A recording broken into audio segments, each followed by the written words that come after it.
Isipin mo, nasa gitna ka ng pinakamalupit na disyerto sa mundo. Walang makakain, halos walang mahigop na tubig, at bawat araw, pakiramdam mo ay mas lalong lumalapit ang kamatayan. Para kay Adaora, isang 22 taong gulang na babae mula Nigeria, ito ay hindi isang katang-isip na kwento. Ito ay totoong karanasan, isang survival story na tumagal ng 10 araw sa ilalim ng nagbabagang araw ng Sahara Desert.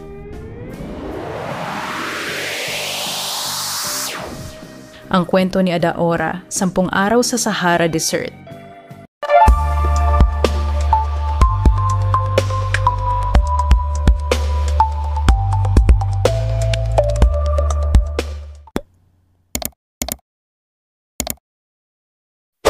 Ang Sahara Desert ay hindi lang basta malawak. Ito ang pinakamalaking hot desert sa buong mundo.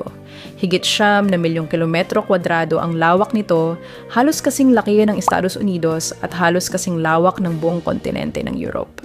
Sa araw, kayang umabot ng 50 degrees Celsius ang init, mas mainit pa kaysa sa oven sa ating kusina.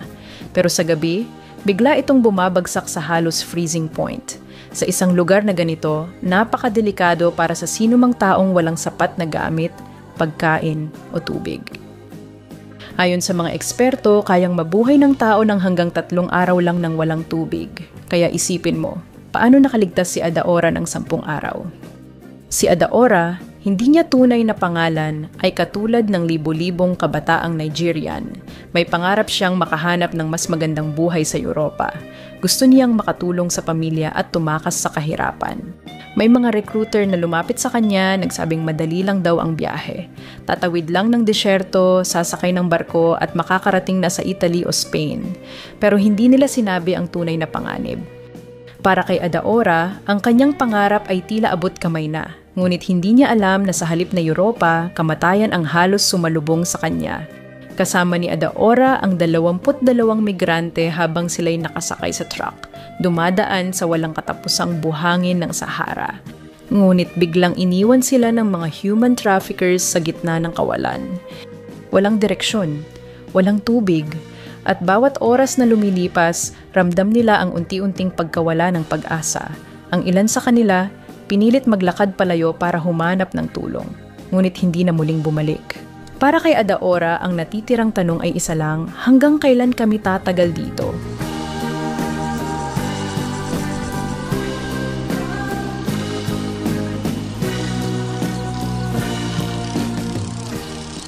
Unang araw, gutom at pagod lang. Ikalawa at ikatlo, nauubos na ang dala nilang tubig.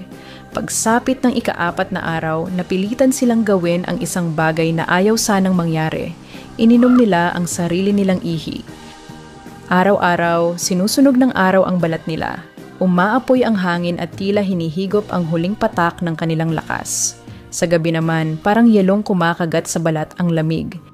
Sa bawat hakbang, nakikita nila ang mga mirage. Mula sa malayo, parang may lawa, parang may ilog, pero paglapit nila, buhangin lang pala. Isang malupit na biro ng kalikasan.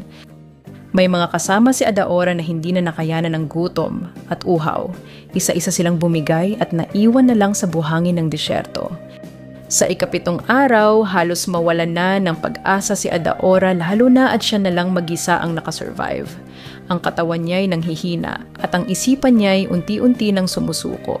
Sa isip niya, baka ito na ang katapusan.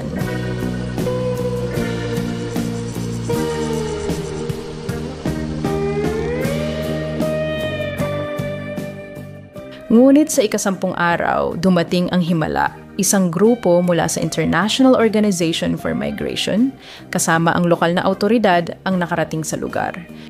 Ang labi niya ay tuyong-tuyo, ang balat niya ay sunog sa araw at halos hindi na makapagsalita. Pero siya ay buhay. Agad siyang dinala sa medical camp, pinainom ng malinis na tubig, pinakain at inalagaan.